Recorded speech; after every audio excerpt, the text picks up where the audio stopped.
Psalms chapter 7 tonight, and we are working our way just through the book of Psalms, and we've been identifying each evening one word that kind of depicts for us what the individual chapter is and what the individual chapter is about.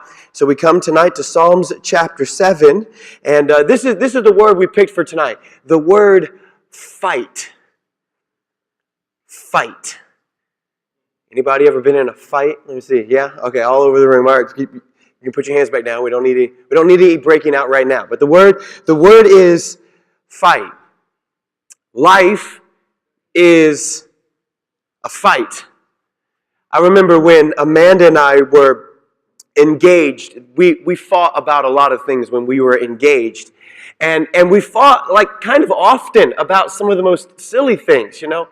And so it bothered me, so I went and I talked to one of my mentors, and I just said, do you really think that it's a wise thing for me to marry somebody who I fight with so often? And I'll never forget his answer. He said, David, you're going to fight with someone for the rest of your life. The question is, do you want it to be Amanda? And I said, well, yes. Yeah, that's exactly who I want to fight with for the rest of my life. And he said, well, then the only other question is, how will you fight? Like, so you will fight with someone, but how will you fight? And so really from there, Amanda and I really kind of laid down some like rules. Like if we're going to fight, since we are going to fight, we're both have like that A+ personality, you know, so neither one of us really like to give in. So if we're going to fight, here are the rules we laid down these rules. So here's how we're going to do this moving forward, right? So we're screaming and yelling, never accomplish anything. So when we fight, there's no screaming and there's no yelling. That's out the door. If you're going to scream or yell, then there's no fight. There's no fighting or arguing or discussing that's going to take place. There's no physical, mental, or verbal abuse, right? That's not allowed. You can't hit. You can't push. You can't demean. You can't talk down about. You can't make fun of me and my ears or the hair. That's all out. You can't no abuse, no making fun of. Right? So we laid down some rules. Amanda's rule that she implemented was the 30-second hug. The 30-second hug. She said, before we fight, before we get anywhere, we have to hug for 30 seconds. No talking, no discussing. You just walk in, and so whenever it starts escalating, like this is what I want to do, this is what I want to do, this is what I think, she just comes over and she puts this hug on me, right? And so I'm like, okay, 30 seconds, come on, 1, 2, 3, 4, 5, 6, 7, 8. She's like, if you keep counting, I'm going to keep hugging. 9, 10, 30 seconds is up. Let's get back here, So we implemented these rules. Like here, never going to fight in front of the children. Here are all these rules, right? So life is a fight. Love is a fight. There are fights. We have fights. We have disagreements. We have these things. The question is, who are you going to fight with, right? Who is it going to be with? Well, I can tell you, after 17 years of marriage, so that girl back there, she's sitting on the third row from the back. I'm not for sure why she's backsliding tonight. But after 17 years of marriage, she's worth the fight, man. She is worth the fight. So here's the question, or here's the word. Fight. David in Psalm chapter 7 is in a fight. He is in a fight with a man that is simply notated in the subscript. Okay, look at not verse number 1 and not chapter 7, right? Chapter 7 is the big number. Verse number 1, that little number outside. So in between there's a subscript. It's like a title. So this would be like a chapter title, if you will. And in the chapter title, it says who David is fighting with. At the very end of this, he says, this is about, maybe he just says something about David sings this or writes this concerning the words of Cush the Benjaminite. Right, so this is about a man who is fighting against David, who is oppressing David. This is what you know. David is writing this psalm or this prayer about that man because that man and David are in this fight. Now, we don't know a lot about Cush, but what we do know a couple things, and we only know a couple things basically based out of this chapter here. Right? We know that Cush has made allegations against David. This is verse number 3. O Lord my God, if I have done this, if there be iniquity in my hands. Look at verse 4. If I have rewarded evil unto him that was at peace with me. So obviously, at some point, Cush has made these allegations against David, saying, David's done this, David's done that, David said this, David's went here. And David's basically saying, I don't know if these allegations are true or not. I don't know if I did or didn't do that or not. But if I have done these things, right? David also, from the introduction here, he lets us know that Cush is like the leader. David is the king, but Cush is the leader, right? There are all these people. Verse number 4, he says that there's nobody who can deliver him. There's nobody that's helping him. So he's like Cush he's rallied the troops. David's the king, but Cush is the leader, right? That's how David feels. He says in verse number 2 that he feels like he's about to be ripped apart. He says, these guys aren't physically touching me, but if they could touch me, it would be like lions devouring meat. That's verse number 2. Lest he tear my soul like a lion, rending it into pieces, while there is none to deliver me. David is in the middle of the fight. And from that point, verse 1 really to verse 5, from that point, David lays out how it is that he is going to pursue this relationship with Cush. And I think from what David prays here in Psalms 7, I think there are a lot of helpful reminders for us tonight. So this is what I want you to do. This is going to be just super practical and super applicable. Okay, so that's what I like. As I kind of wrote this, that's what I thought. How can we be most helpful in this passage? And so that's what I'm trying to be from this. Like the most helpful. There's so much more. There's so many other layers that we could kind of pull out of Psalm 7.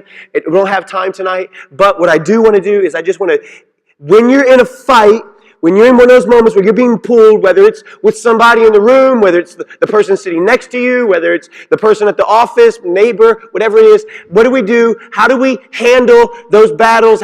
What do we look to? What do we say? What do we don't say? What do we not say? Those sorts of things. So how do we do that moving forward? Okay, so a couple very simple, very easy things. Number 1, remember that life is long. Remember that life is long. Look at verse number 9. Oh, let the wickedness of the wicked come to an end, but establish the just. For the righteous God trieth hearts and reigns. David says 2 things about this. David says, first of all, that the wickedness of the wicked does come to an end. At some point or another, the wickedness, the opposition, the fight, it will eventually end. Right? That's what he's saying. The wickedness will come to an end. And Lord, when it does, establish the just. He says, so their time and their place and their words and their accusations, it will come to an end. But when their time and their place and their words, when they come to an end, be sure that I am still established. That's what he's asking for. Establish the just. Okay, so here's this for us. The human life on average is 75 years. Like you get 75 years. Maybe if you're here, if you live that long. It only stands to reason that in that 75 years, there are going to be cycles and there are going to be seasons where there are good times and where there are bad times. Where there are stressful times and when there are super successful times. When there are hard times and when there are really good times. When there are easy times. It only stands to reason. If life is 75 years, if that's what we get, then it only stands to reason that there are good seasons and bad. There are warm, and there are cold, there are rainy, there are floody, there are droughts, there are all kinds of seasons that we will experience in life. In fact, that's what Ecclesiastes chapter 3 teaches us about. David's son, Solomon, who clearly would have witnessed several of these seasons in his own father's life, he writes about that. To everything there is a season. And to every time under the sun, there's a reason, and there's a rhyme to it. There's a time to sing, there's a time to cry, there's a time to laugh, there's a time to rejoice. All the guys like this one. There's a time to dance. We all enjoy that one. All the women, there's a time to refrain from embracing. They like that one. There's all these different seasons and pluses and minuses and ups and downs, right? And it only stands to reason that that's true for us. There are seasons in our life where there are battles and there are trials, and it feels like anytime you're trying to do anything for God or for good, anytime you're trying to help a neighbor, anytime you're trying to help this brother or sister in Christ, anytime you're trying to do something, it's like uphill, uphill, uphill. But what needs to be reminded, what we need to be reminded of, is that life is long. And that since life is long, seasons come and seasons go. Since life is long, it will not always be the way it is. It will not the battle that is in front of you is not the battle that you will always have. David is really pushing away from the table, and what he's actually saying is he's saying, take the big picture. Look at the big scheme of life. Look at the big picture of life. Like you're getting hung up on this one season, but just step back and look at the big picture. This is hard to do sometimes. This is very difficult to do sometimes. This is especially difficult for church people to do sometimes.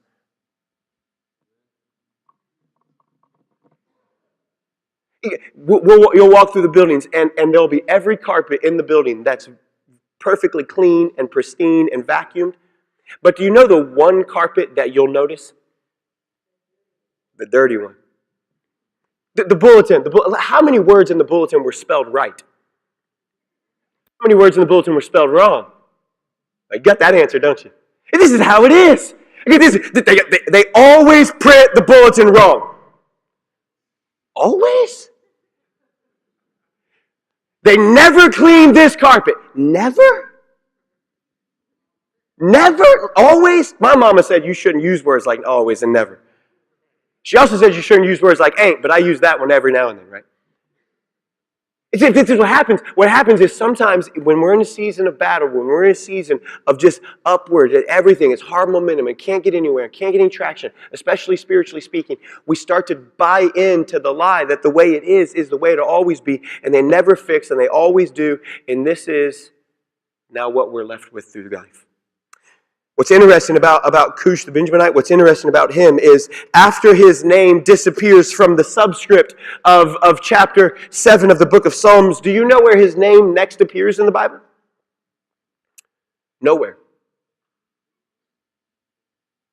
Nowhere. He just disappears. He's mentioned here. David writes a psalm about him, but after this, chances are that before today, you never even heard of Cush the Benjaminite. I mean, you might have read it right there, but you probably never processed, like, this is actually who David is talking about. It just disappears right off the pages of Scripture. But guess whose name you have heard? You have heard David's name. You have read David's words. You do know the men and women who followed in the footsteps of David. And this is simply what he's saying, that here in David's time, in the middle of Psalms 17, here's this man who's causing David all this chaos, who's causing David all this headache, who's causing all these problems, who David feels like this guy, if he could get his hands on me, he would devour me. He would rip me to pieces like I would be thrown into the lion's den. And yet, fast forward David's life, and this man is nowhere to be found. And so it is. So it is in those who fail to look at the big picture of life. Listen, take the big look at your life. Take the big look at the picture of your life. And remember that whatever fight you're in the middle of right now, life is long. And you may be in a season, but it is just that. It is just a season. Remember that life is long. Number 2, remember that life is short.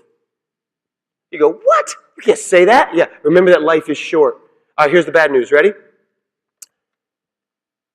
We will all be dead soon. Some of you go, that's not bad news. That's not bad news. It's the best news I've heard all day. No, we will all be dead soon. And guess what? When you die, you know what they'll do? They'll take your body, they'll put it in a box, They'll take that box, they'll put it in the ground, they'll shovel a bunch of dirt on top of the box that they just put in the ground, and then they will all go and eat your favorite meal while you have no part of it. Isn't that comforting?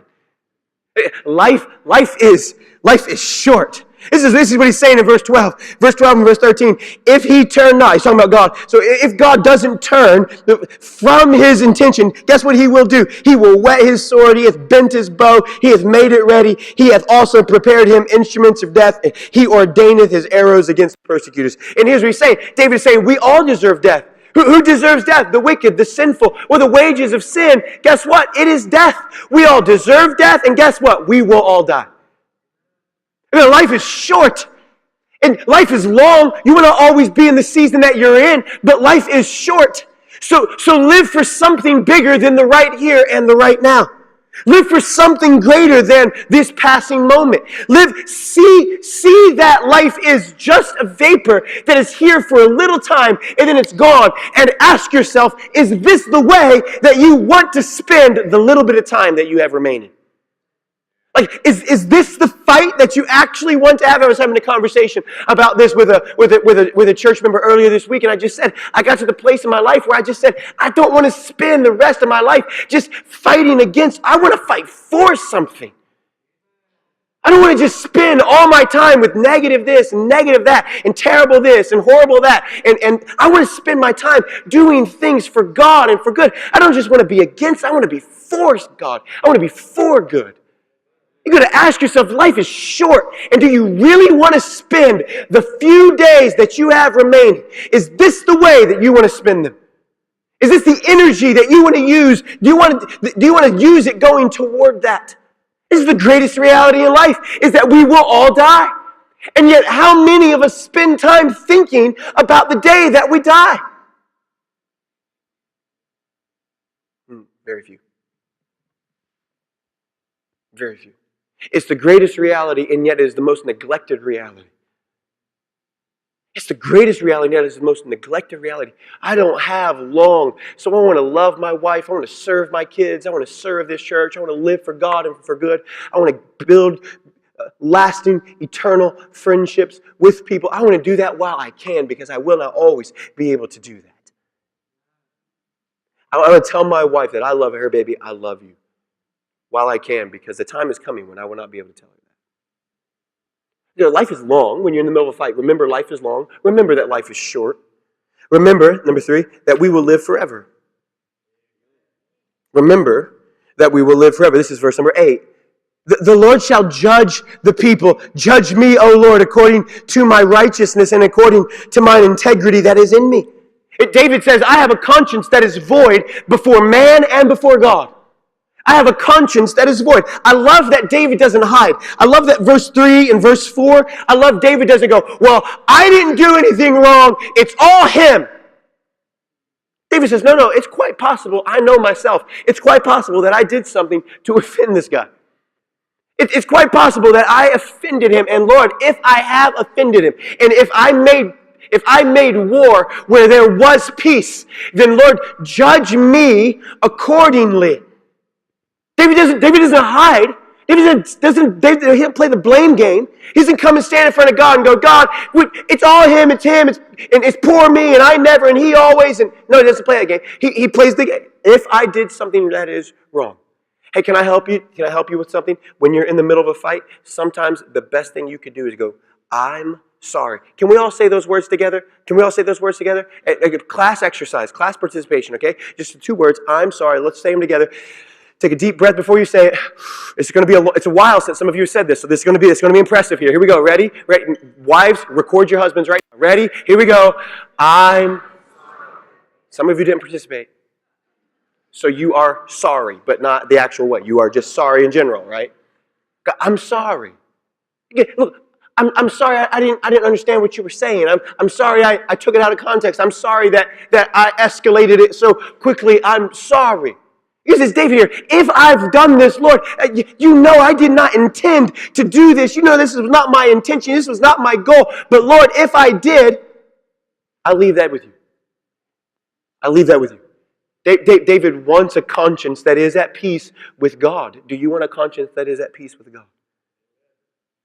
Do you want a clear conscience with God tonight when your head hits the pillow? And pray that prayer. Lord, if I've made war where there was peace, then, Lord, you show me. You show me. Remember that we will live forever. Next one. Remember that there are divine judgments.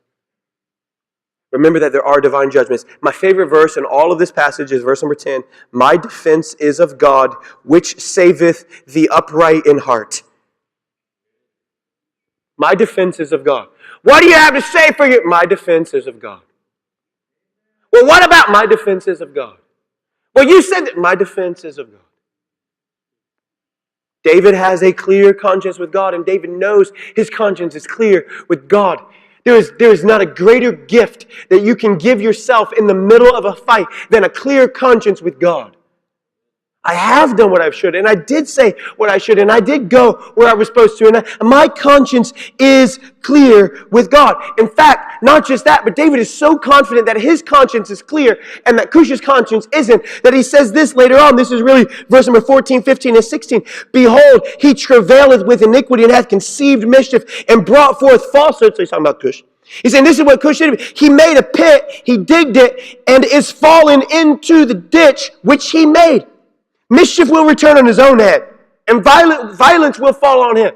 I love that. He goes, listen, my conscience is clear. But this guy who was digging a pit, hoping I would fall in it, guess what? He fell in the pit that he dug. And isn't that the way it goes? The person who goes, this guy, he's angry, he's angry. Guess what? He is the one who is full of anger. The person who always goes, man, my boss is so prideful and so arrogant. He doesn't see what I am. He doesn't know how much value I give. He doesn't recognize all my gifts and how talented and how much I and me. And guess what that is? That's arrogance. Be careful when you dig a pit hoping somebody else will fall in it, because you may very well be the one that falls in it. I'm not going to pull the car over. I really want to, but I'm not going to. Last one. Remember to fill your mind with God. I love what David does in this. That's where David starts. That's where David ends. That's where we start. It's where we end. Verse number 1. O Lord my God, in thee do I put my trust. And then look at the last verse. I will praise the Lord according to his righteousness, and I will sing praises to the name of the Lord Most High. You know what this psalm is about? This psalm is not about Cush the Benjaminite. David isn't writing this song about Cush. Cush is the reason why the psalm is being written. Cush is the one who is opposing David and beating. But this psalm is about God. 20 plus times God's name is mentioned in the psalm. The only place Cush's name is mentioned is in the subscript. It was added later for clarification. David didn't even write his name down. It was added later for clarification. It was like, just so you know who David was talking about here, he wasn't talking about his wife, he was talking about Cush, right? This psalm isn't about Cush, this song is about God. David is filling and saturating his mind with the greatest reality. What is the greatest reality? The greatest reality is God. In the middle of a fight, you know who you need to turn your attention to? Not your hurt feelings, not your defensive position, not whether you were right or he was right or she was right, or not the yelling, not the screaming. No. You need to turn your attention to God. Yeah, I know, in thee do I put my trust. No. I'll sing your praises. And God, you alone, you are my defense. What about it? How will you fight?